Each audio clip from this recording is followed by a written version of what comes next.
Amen. J'aimerais bien exhorter, tirer les leçons sur les messages que nous avons entendus la fois passée et pouvoir exhorter le peuple de Dieu. Amen.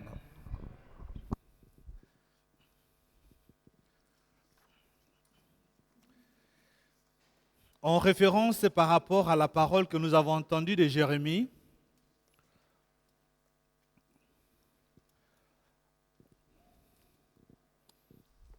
le dimanche passé, nous avons entendu la parole sur la recommandation que le Seigneur donne à Jérémie. Avant cela, nous allons nous incliner dans la prière. Seigneur, nous voulons nous recommander pendant ce temps à pouvoir partager ta parole. La Bible nous dit que toute chose passera, mais s'il y a quelque chose qui va rester monumental, c'est ta parole. Nous voulons nous fonder sur cette parole. Nous voulons, Seigneur Dieu de gloire, oui, recevoir cette parole avec joie. Parle-nous, instruis-nous, selon la direction du Saint-Esprit, dans le nom merveilleux de notre Seigneur Jésus-Christ, lui qui est notre Seigneur et Sauveur. Nous avons ainsi tous prié et nous disons Amen. C'est par rapport à la parole que nous avons partagée le dimanche passé sur le thème « L'argile entre les mains du potier ».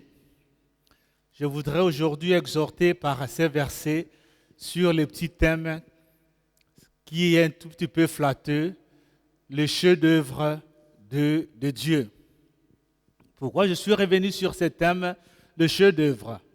Cela veut dire que tout ouvrage, toute œuvre qui a suscité beaucoup de temps, beaucoup d'énergie, beaucoup d'investissement,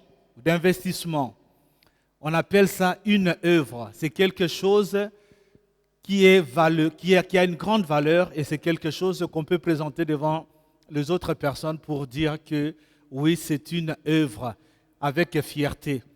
Et de la même manière que nous, en tant que les enfants de Dieu, nous pouvons aussi, avec toute humilité de cœur, penser à ce que nous sommes le chef-d'œuvre de Dieu. Amen. Pourquoi Dieu, il a investi beaucoup de temps.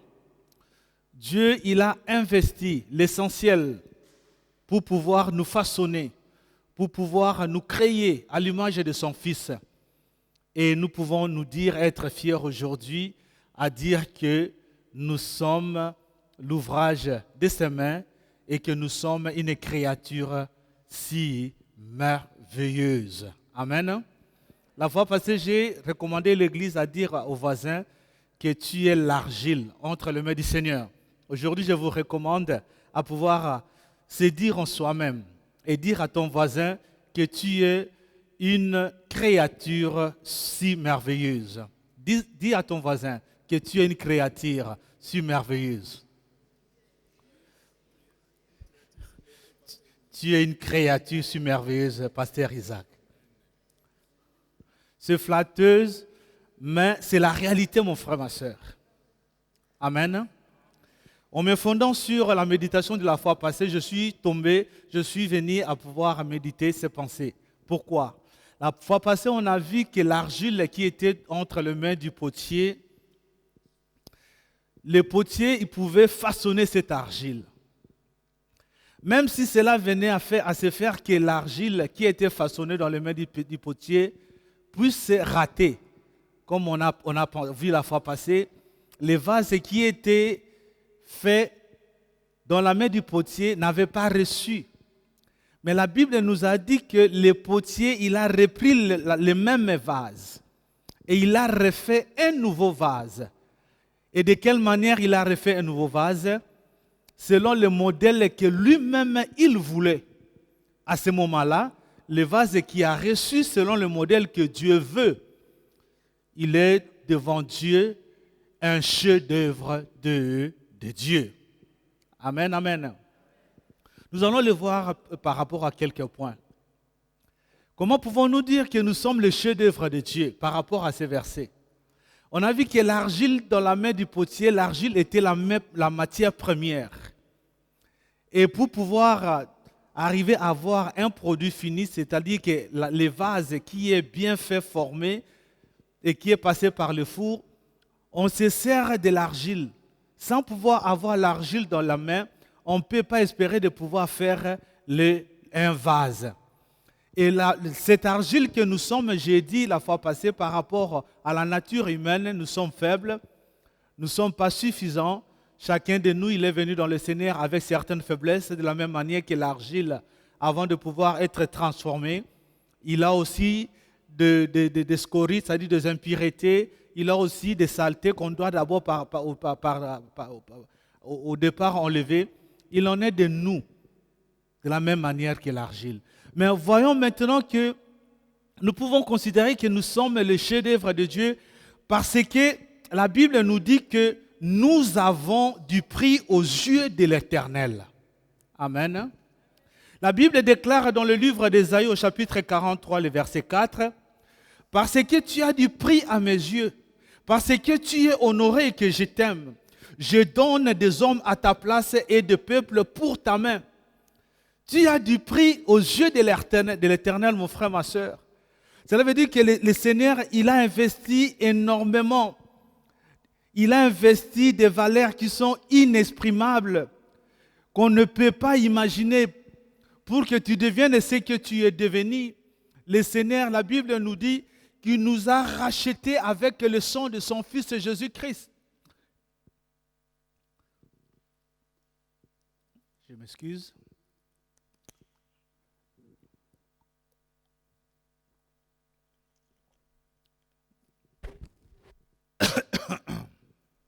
Veuillez m'excuser, il y a les morceaux de pain qui est passé un tout petit peu à travers. Alors je ne pouvais pas continuer à parler. Amen. Donc nous allons comprendre que nous avons du prix aux yeux de l'Éternel. L'Éternel, il a investi énormément de l'argent pour pouvoir nous acquérir. On ne peut pas imaginer le prix de Jésus-Christ. Dieu, pour nous racheter, il n'a pas pillé une banque. Dieu, pour nous racheter, il n'a pas pris la richesse de sous-sol du Congo pour pouvoir nous racheter. Mais la Bible nous dit que sachez que ce n'est pas par des choses périssables, par de l'argent ou de l'or, que vous avez été rachetés de la vaine manière de vivre que vous aviez hérité de vos pères, mais par le sang précieux de Jésus-Christ. Mon frère, tu es racheté par le sang précieux de Jésus-Christ.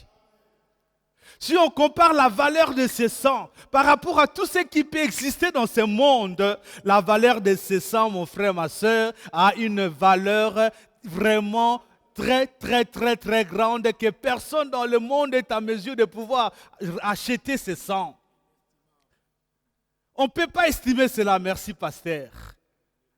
Même le roi de ce monde, même le président de ce monde avec leur argent, il ne peut pas acquérir le sang de Jésus.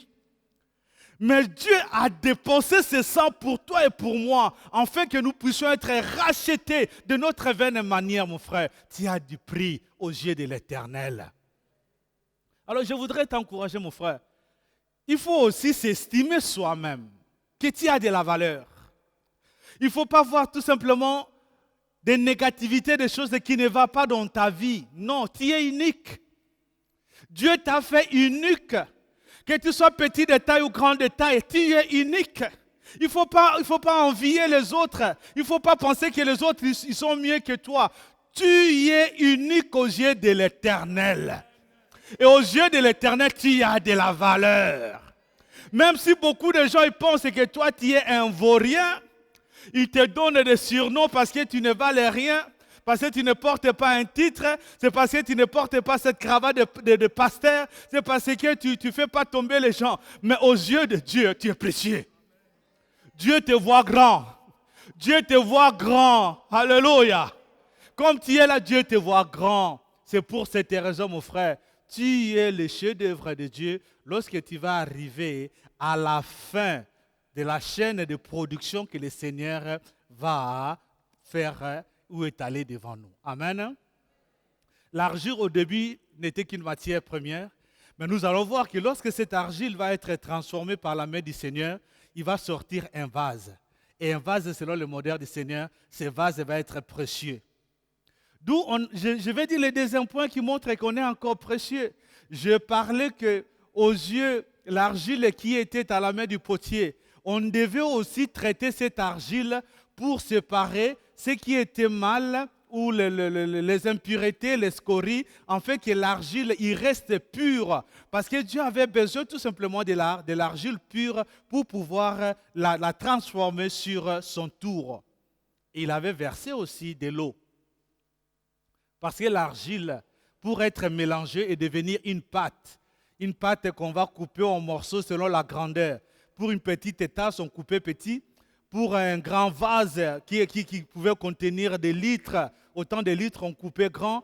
Mais avant que cette argile puisse être mélangée, on ajoutait de l'eau. L'eau, c'est le symbole du Saint-Esprit. Mon frère, ma soeur, tu as de la valeur aux yeux de l'Éternel. Parce que ce n'est pas tout le monde que Dieu a mis son esprit sur eux. Mais Dieu, il a mis son esprit sur eux. Parce que la promesse qui nous a été donnée dans Jérémie a été accomplie. Quand nous lisons Jérémie au chapitre Ézéchiel, pardon. Lorsque nous lisons Ézéchiel au chapitre 36, le verset 25 au verset 27, la Bible nous dit que je répandrai sur vous une eau pure et vous serez purifiés. Je vous purifierai de toutes vos souillures et de toutes vos idoles. Je vous donnerai un cœur nouveau et je mettrai en vous un esprit nouveau. J'ôterai votre corps de cœur de pierre et je vous donnerai un cœur de chair. Je mettrai mon esprit en vous et je ferai en sorte que vous soyez et que vous suiviez mes ordonnances et que vous observiez et pratiquiez mes lois. Amen, le peuple de Dieu. Ce qui va permettre que quelqu'un qui était méchant, colérique, il était cette matière première qui était encore impure. Mais lorsque le Saint-Esprit va être incorporé dans sa vie, cette personne va changer. Parce que le Saint-Esprit va commencer à le convaincre. Parce que le Saint-Esprit, c'est le Saint-Esprit qui régénère, qui touche le cœur, qui change, qui nous sanctifie, qui purifie. D'où je vous dis, mon frère, ma soeur, que Dieu a investi encore un capital dans ta vie, dans ma vie, parce qu'il nous a donné encore son esprit et qu'il a mis en nous, qui permet qu'aujourd'hui, nous puissions discerner, nous puissions être vaincus, convaincus du mal et que nous arrivions à trouver le juste chemin pour la gloire de notre Seigneur. Dites Amen. Tu es une créature merveilleuse. Dieu a placé un investissement qu'on ne peut pas estimer. Dieu a permis qu'il puisse être racheté au prix de l'argent. Et il ne t'a pas laissé tout simplement comme ça abandonné. Au-delà, il a placé encore son esprit en toi.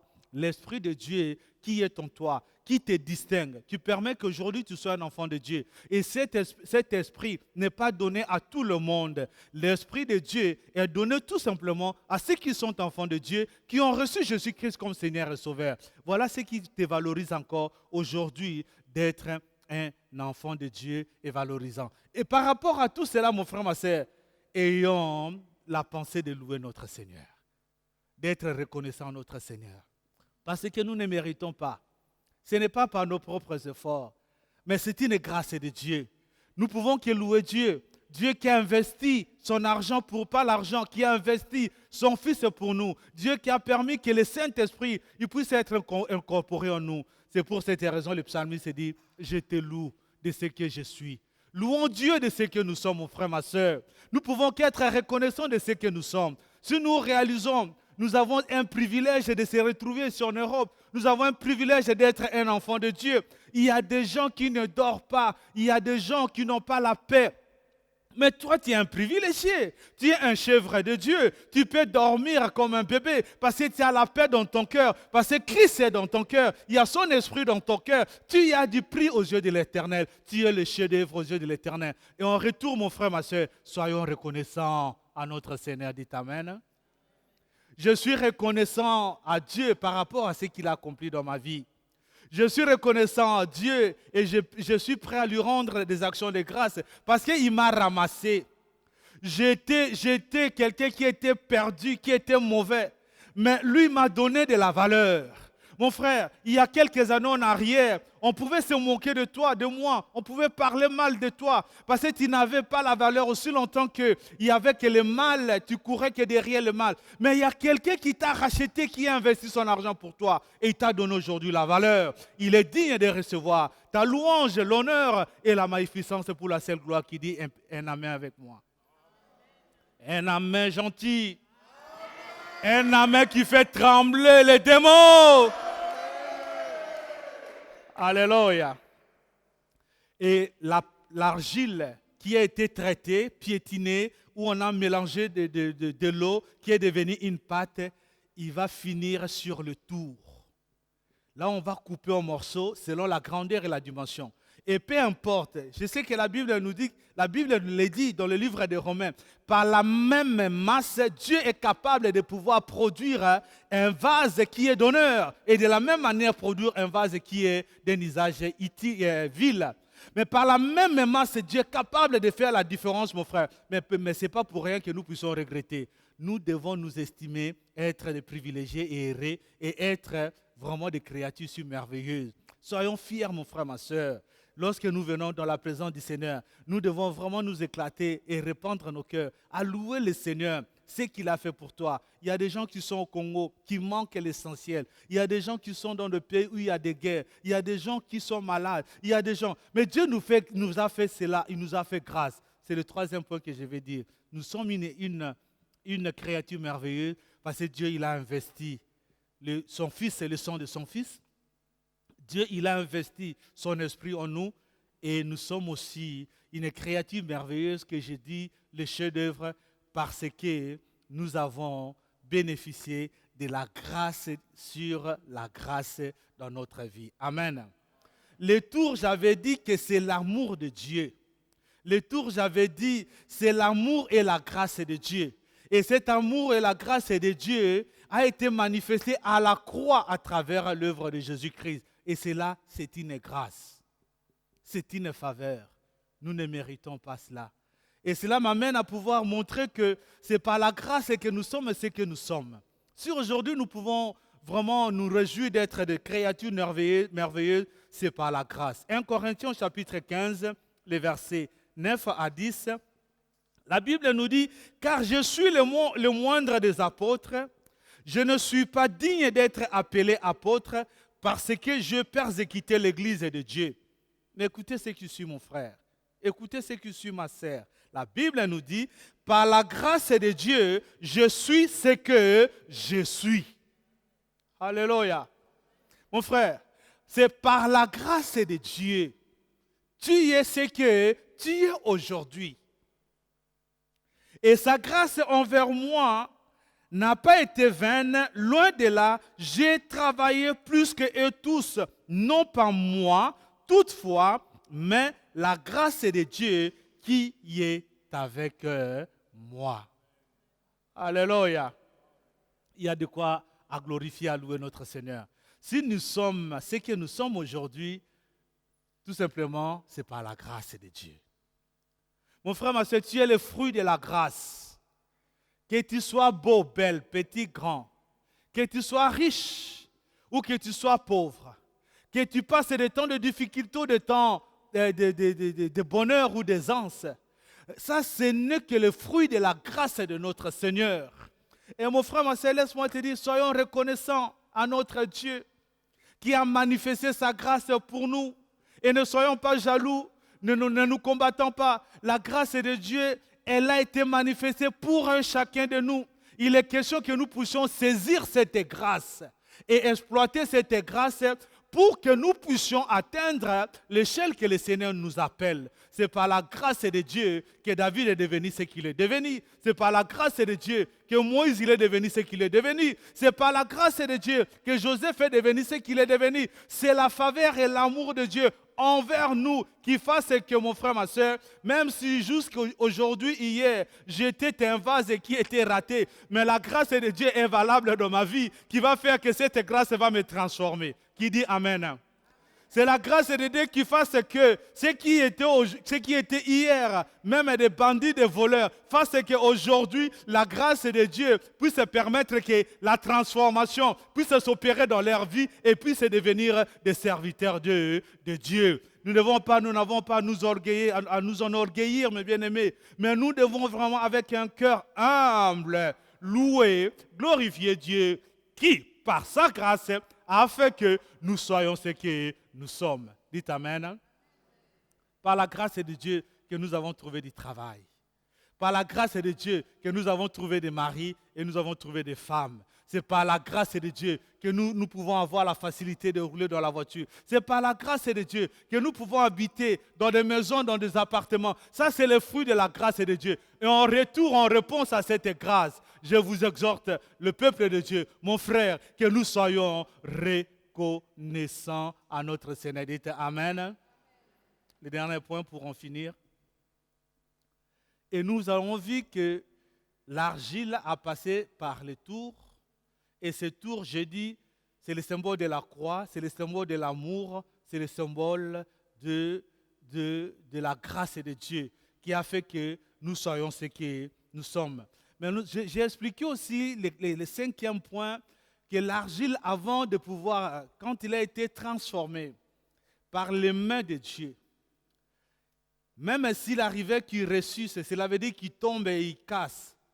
Dieu, il manifeste encore son amour, qu'il était capable de pouvoir ramasser ces morceaux-là et de pouvoir les coller et de faire un nouveau vase selon le modèle qu'il est. Toi et moi, peut-être, on est passé par là. Nous étions que des morceaux qui étaient fracassés. Mais Dieu nous a ramassés, nous a collés. Et aujourd'hui, nous sommes fiers d'être des enfants de Dieu, de nous tenir dans la présence de Dieu, rien que par la grâce. Mais la vase, avant de pouvoir sortir et être mis dans les magasins, être vendu, les vases devaient passer par les fours.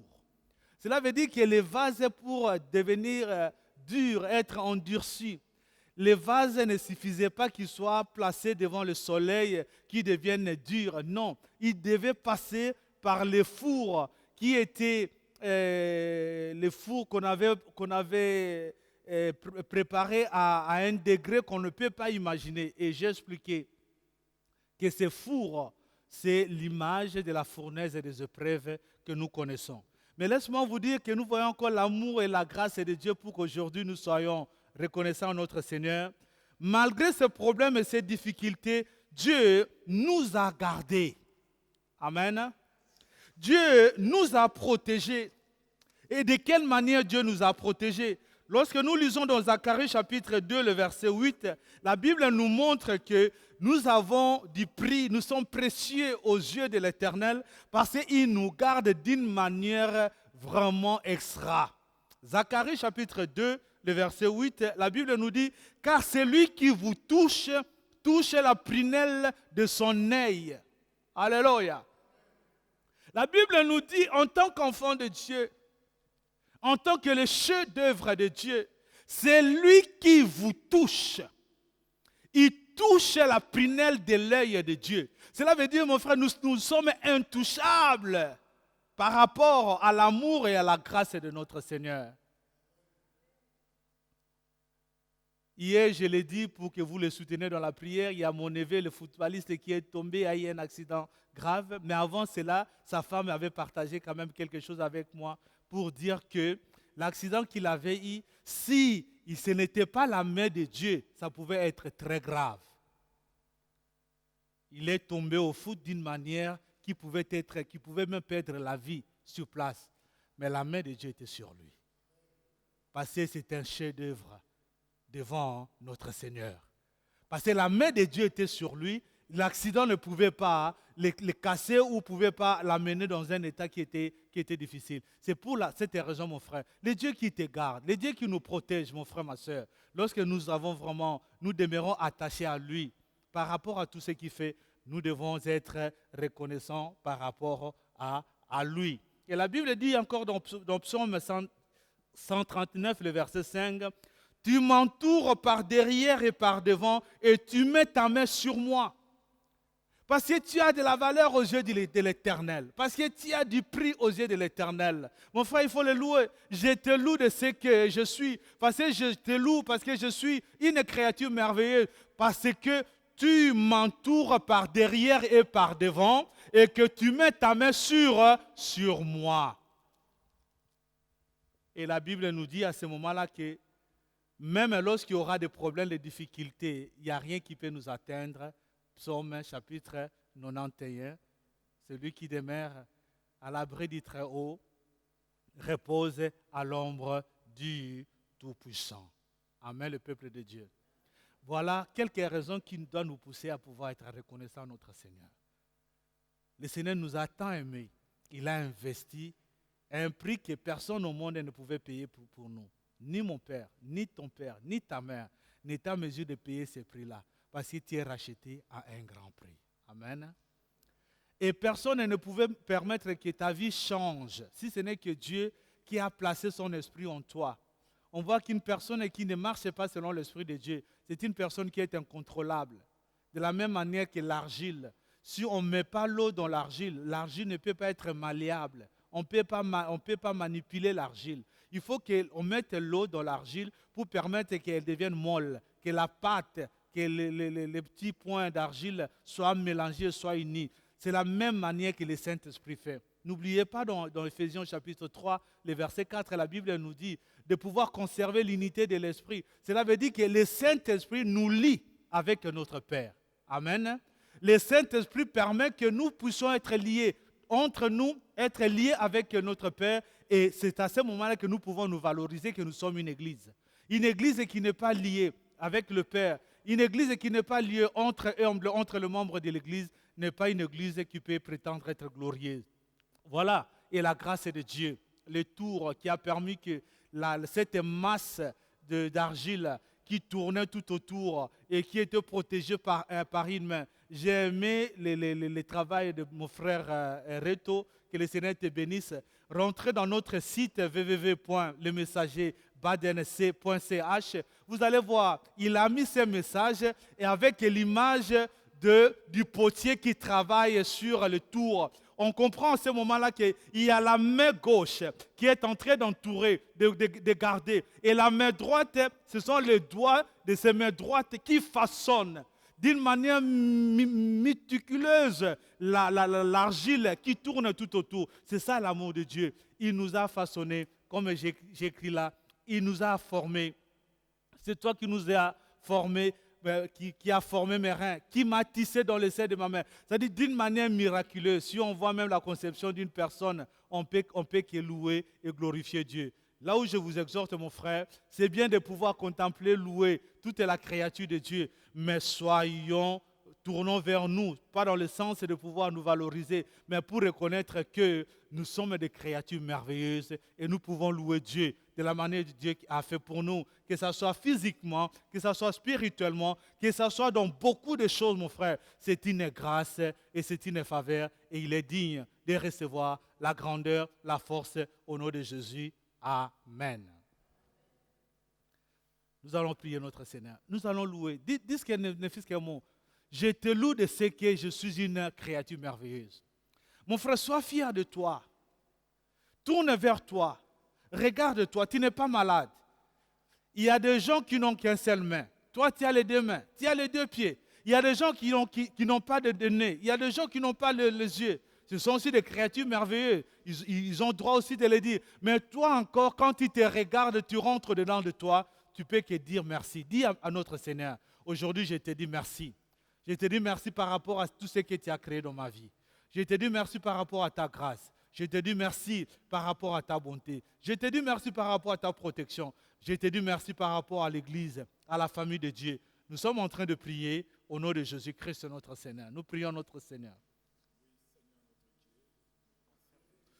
Alléluia. Je te loue, Dieu d'Israël, de ce que je suis une créature merveilleuse. Seigneur Dieu, je te loue parce que, Seigneur Dieu, tu m'as créé, Seigneur Dieu de gloire, unique. Tu m'as créé différent, Seigneur Dieu de gloire. Tu as investi, Seigneur Dieu de gloire, des valeurs, Seigneur Dieu, inestimables. Pour, Seigneur Dieu, que je sois ce que je suis. C'est cette raison que je te dis merci. Merci, Seigneur. Je peux admirer autant de choses, Seigneur, que tu as créées. Mais à la nature, Seigneur, quand tu as créé toutes choses, la Bible nous a dit que en créant, Seigneur, le ciel, tu as dit que c'était bon. En créant, Seigneur Dieu de gloire, la mer, tu as dit que c'était bon. Mais l'homme que tu as créé, Seigneur, tu as dit, il était très bon. Parce que nous sommes merveilleux. Nous sommes ce chef-d'œuvre, Seigneur Dieu, que tu as façonné. Nous sommes ce chef-d'œuvre que tu as investi, Seigneur, de richesses que nous ne pouvons pas imaginer. Nous sommes ce chef-d'œuvre que tu prends soin. Nous sommes ce chef-d'œuvre que toi, Seigneur, chaque jour, tu renouvelles ta grâce. Nous sommes ce chef-d'œuvre, Seigneur Dieu. Nous pouvons que te dire merci. Merci de tout notre cœur. Au nom de Jésus, celui qui est notre Seigneur et Sauveur. Amen.